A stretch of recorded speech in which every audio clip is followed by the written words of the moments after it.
On March 27th, around 4 in the afternoon, police say Danny Brown went to his estranged wife's house on Fairley Drive in Little Rock. The information we have is that Danny Brown entered the house. I guess maybe an argument ensued. He allegedly shot his wife, and she later succumbed to those injuries at a nearby hospital. She stood at the altar and said, "I do," to the man who had already tried to kill her once, the same man who murdered her boyfriend. Let that sink in. Edwina Brown made a choice that defied all logic, all self-preservation instincts. She married Danny Maurice Brown, the very man who years earlier had pulled the trigger in an attack meant for her, but instead killed the man she was dating. This wasn't a case of mistaken identity. This wasn't a woman who didn't know her husband's violent past. Edwina knew exactly who Danny was and what he had done. She witnessed it firsthand. Yet somehow, against all odds and warnings, she not only forgave him but welcomed him back into her life in the most intimate way possible. What drives someone to marry their would-be killer? What complex emotions lead to such a dangerous reconciliation? And most importantly, what happened when history repeated itself, this time with no escape? On March 27, 2023, in Little Rock, Arkansas, Edwina's fatal decision would come full circle in the most tragic way imaginable. Welcome to our channel, where we explore the darkest corners of human behavior. If you've ever ignored warning signs in a relationship, whether small red flags or glaring danger signals, drop a tan in the comments below. Your story might help someone else recognize the warnings before it's too late. Edwina Brown grew up in Little Rock, Arkansas, a woman described by those who knew her as vibrant and full of life.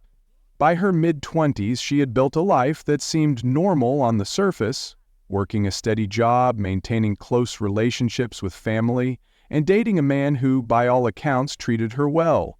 Her boyfriend at the time was someone she had been seeing for nearly 2 years, a relationship that appeared stable and loving to outside observers. What nobody realized was that lurking in the background was Danny Maurice Brown, a man who would later claim he couldn't stand seeing Edwina with someone else.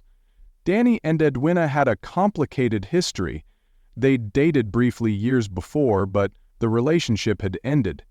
While Edwina moved on, Danny apparently never did. The date was sometime in 2012. Edwina and her boyfriend were spending a quiet evening at her apartment. Nothing seemed out of the ordinary. No threatening phone calls, no stalking incidents reported to police. Just an ordinary night that was about to turn extraordinary for all the wrong reasons. According to court records, Danny Brown had been planning this moment. He didn't just snap in a fit of jealous rage. He calculated, he waited, he watched, and then he struck. The couple was inside when gunshots shattered the evening calm. Danny Brown had arrived with murderous intent, firing multiple rounds through the apartment. His target was clear. He wanted Edwina dead. But in the chaos of the moment, his aim wasn't as precise as his planning. Edwina's boyfriend pushed her down when the first shots rang out, a final act of protection that cost him his life. He was hit multiple times and died at the scene. Edwina was wounded, but survived the attack that was meant to end her life. When police arrived, they found a horrific scene. One man dead, a woman injured and traumatized, and shell casings scattered across the floor. Physical evidence of a jealousy that had turned deadly. The investigation moved quickly. Danny Brown wasn't difficult to identify as a suspect. His connection to Edwina, his known jealousy, and evidence collected at the scene all pointed to him. Within days, he was arrested and charged with first-degree murder for killing Edwina's boyfriend and attempted murder for trying to kill Edwina. The case seemed straightforward. The evidence was substantial. Danny Brown was looking at decades behind bars for what he had done. Justice appeared to be moving forward as expected. Court proceedings revealed the calculated nature of the attack. This wasn't a crime of passion, but a planned execution that went wrong. Danny was convicted and sentenced to prison for the murder of Edwina's boyfriend. For most stories like this, that would be the end. The guilty party goes to prison, the survivor heals and moves on, and justice, however imperfect, is served. But this wasn't most stories. and Edwina's path forward would take turns that nobody could have predicted. While Danny Brown sat in his prison cell, something unexpected was happening. Edwina, the very woman he had tried to kill, began to correspond with him. What started as letters evolved into prison visits. What began as an inexplicable connection transformed into something more. The man who had murdered her boyfriend and attempted to take her life was somehow working his way back into it, and not just as a distant figure from her past, but as someone who would play a central role in her future. How does someone forgive the person who tried to kill them? What conversations happened during those prison visits? What promises were made? These questions haunted those who knew Edwina, who watched with growing concern as she maintained contact with the man who had already proven how dangerous he could be. But the most troubling question of all was what would happen when Danny Brown eventually got out of prison, because despite everything that had occurred, despite all logic and reason, Edwina seemed to be waiting for exactly that. The human mind has remarkable abilities to heal, to forgive, and sometimes to rationalize the irrational. Experts in trauma bonding suggest that victims can develop powerful emotional connections to their abusers, a psychological phenomenon that defies conventional understanding. For Edwina Brown, this complex psychology may explain what happened next. After serving approximately 7 years for the murder of Edwina's boyfriend, Danny Brown was released from prison. Most people expected, hoped, that Edwina would keep her distance. Instead, she did the unthinkable. She welcomed him back into her life. The reunion shocked everyone who knew their history. Friends reported trying to reason with Edwina, reminding her of the violence Danny had inflicted, the life he had taken, and how close she had come to death at his hands. But Edwina had constructed a narrative that allowed her to move forward with Danny. Perhaps she believed he had changed, that prison had reformed him, or that their connection was somehow worth the risk. "He made mistakes, but he's different now," one friend recalled Edwina saying. "He loves me. What happened before was complicated." This rationalization, this rewriting of a brutal attack into a complicated situation, is textbook victim thinking, according to domestic violence counselors. It's a coping mechanism that allows the victim to maintain a relationship despite glaring danger signs. In 2020, approximately a year after Danny's release, Edwina and Danny did more than reconcile, they married. The ceremony was small, with few friends willing to attend.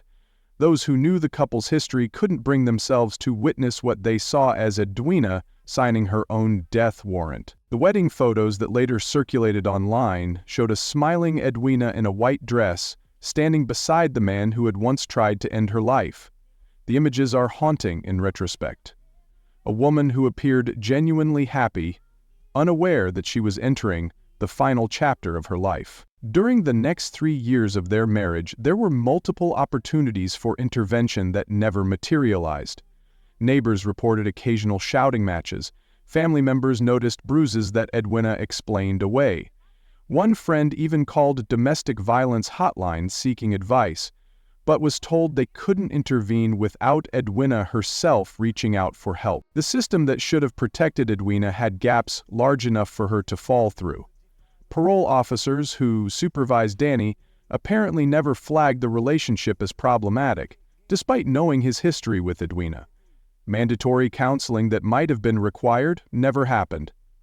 The red flags were waving violently, but no one with authority stepped in to remove Edwina from danger. Perhaps most tragically, Edwina herself didn't recognize, or couldn't admit, the danger she was in. Like many victims of domestic violence, she likely believed she could manage the situation, that she understood Danny in ways others didn't, that their love was strong enough to overcome his violent tendencies. It's easy to judge from the outside, easy to ask why she would put herself in such obvious danger. But trauma doesn't follow logical patterns, and neither do the human emotions that follow it. Have you ever known someone who went back to a dangerous ex? Someone who reconciled with a partner despite clear warning signs that the relationship was toxic or even dangerous? What happened in their situation? Tell us in the comments below. Your insights might help others recognize patterns before they become tragedy. By early 2023, the relationship between Edwina and Danny Brown had developed visible cracks. Neighbors would later tell investigators they heard more frequent arguments coming from the couple's home on Fairley Drive in Little Rock. One neighbor reported seeing Edwina crying on her front porch just weeks before the incident. Another mentioned Danny's increasingly controlling behavior, questioning where she went, who she talked to, checking her phone. These weren't just normal marital disputes. They were warning tremors before an earthquake. March 2023 brought unusually warm weather to Little Rock. The Browns' lawn was starting to green, flowers were blooming early, and winter's grip had loosened. But inside their home, tensions were freezing over. Edwina had recently confided in a coworker that she was considering leaving Danny. She had even looked at apartments online, browsing listings during her lunch breaks. Text messages recovered from her phone showed she had reached out to a family member about possibly staying with them just for a little while. She never got the chance to make that move. Monday, March 27, 2023 began like any other day. Edwina went to work, Danny went about his business. Neighbors saw nothing unusual during the daylight hours. The couple's cars came and went. No police had been called to the residence. Nothing indicated that this ordinary Monday would end in tragedy. What exactly triggered the events of that evening remains unclear. What we do know comes primarily from Danny's own statements and the physical evidence left behind. Around 7:30 p.m., according to the timeline established by investigators, an argument erupted between the couple.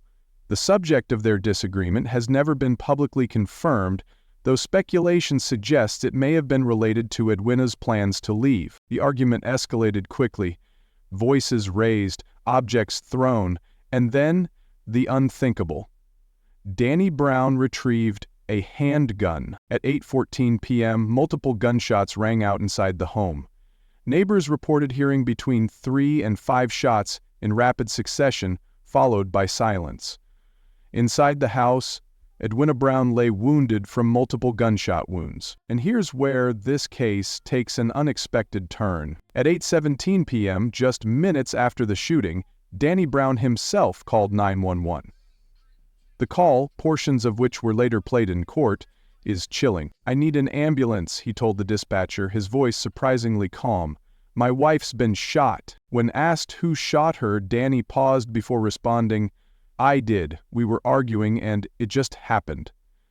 The dispatcher kept Danny on the line while emergency services were dispatched, instructing him to apply pressure to Edwina's wounds, but it was already too late. By the time paramedics arrived at 8:26 p.m., Edwina Brown showed minimal signs of life. She was rushed to Baptist Health Medical Center but was pronounced dead shortly after her arrival. But Danny Brown wasn't there when police arrived.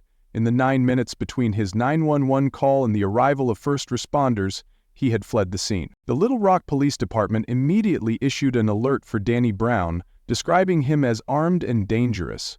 His photo was circulated to law enforcement agencies across multiple states. His vehicle description, a 2015 black Chevrolet Impala, was broadcast on emergency channels. For nearly 3 weeks, Danny Brown managed to evade capture.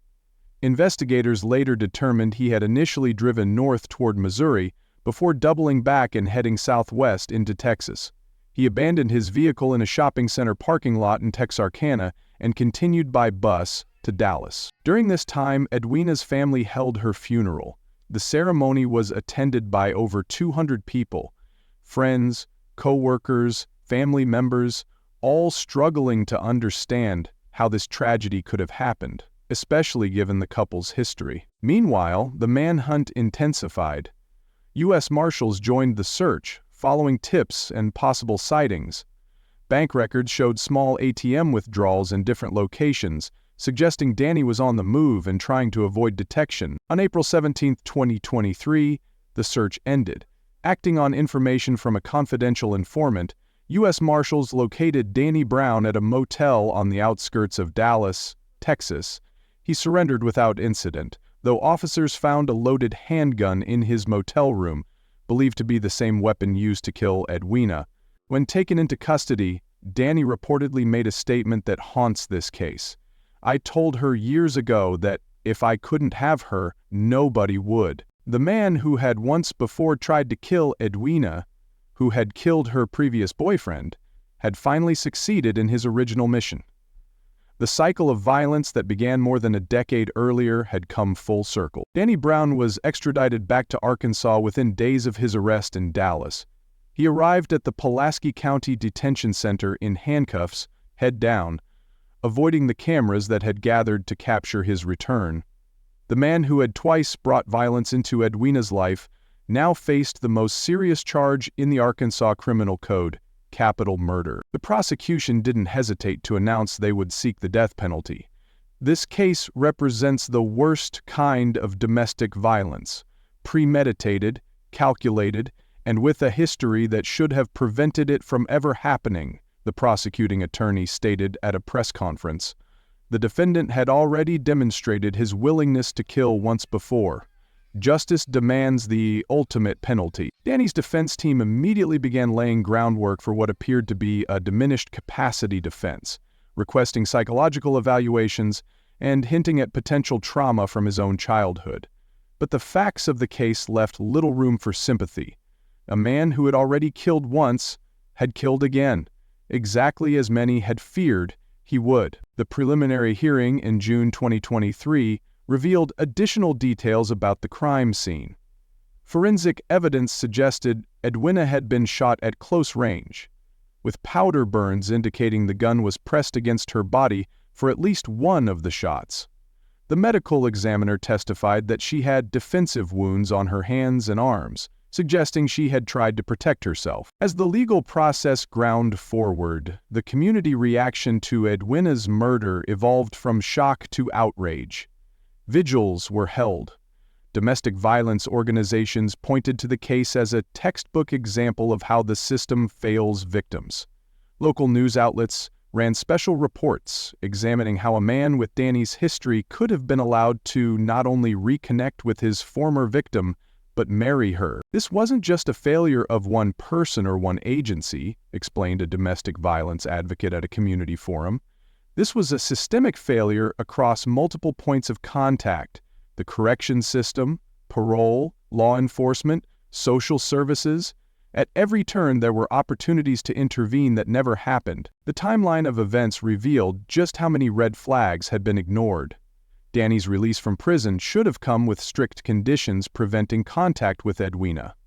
Their marriage license application, a public record showing their intent to marry, should have triggered alerts given their history.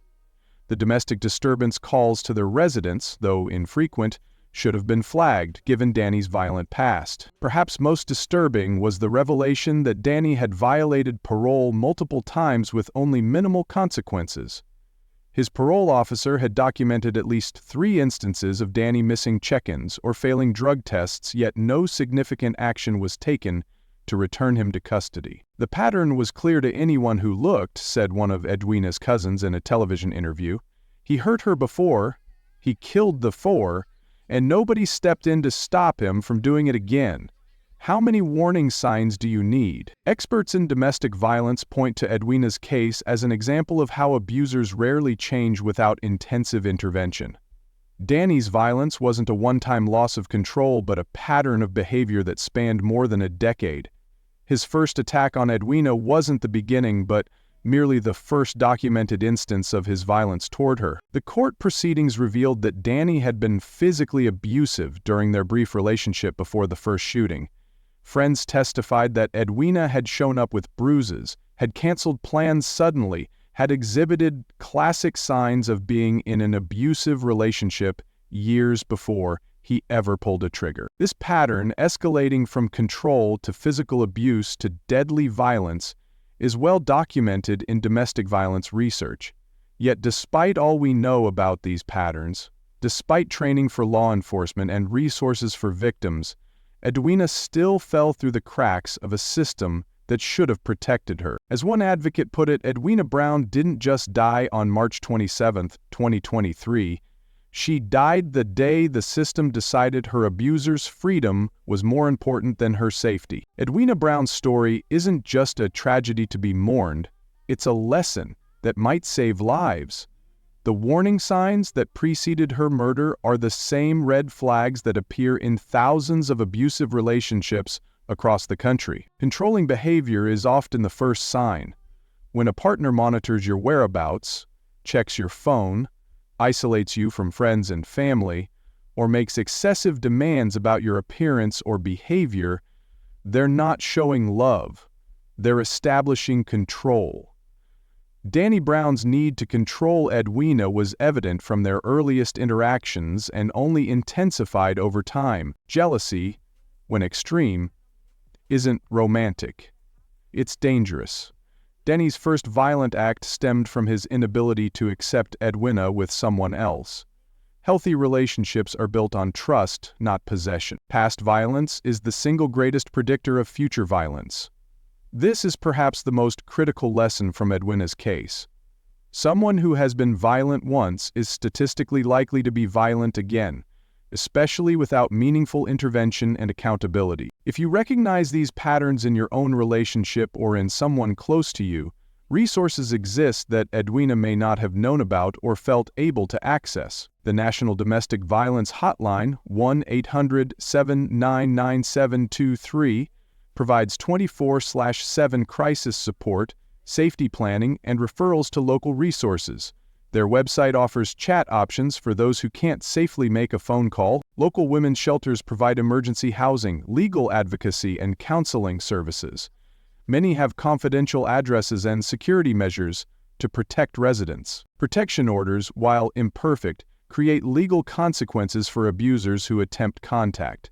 They also document a pattern of concern that can help in custody cases or criminal proceedings later. But individual action isn't enough. Communities must do better at protecting vulnerable people. Law enforcement agencies need specialized domestic violence units with officers trained to recognize the dynamics of abuse and the dangers of reconciliation. Court systems should implement stronger monitoring of offenders with histories of intimate partner violence, especially when victims maintain contact. Parole boards must prioritize victim safety over offender rehabilitation when the two come into conflict. Public education campaigns should focus on helping friends and family recognize warning signs and know how to intervene safely. Most importantly, we need to create a culture where victims feel safe coming forward, where they aren't judged for their choices or their struggles to leave dangerous relationships. Edwina Brown likely stayed with Danny for complex reasons: fear, manipulation, financial dependence,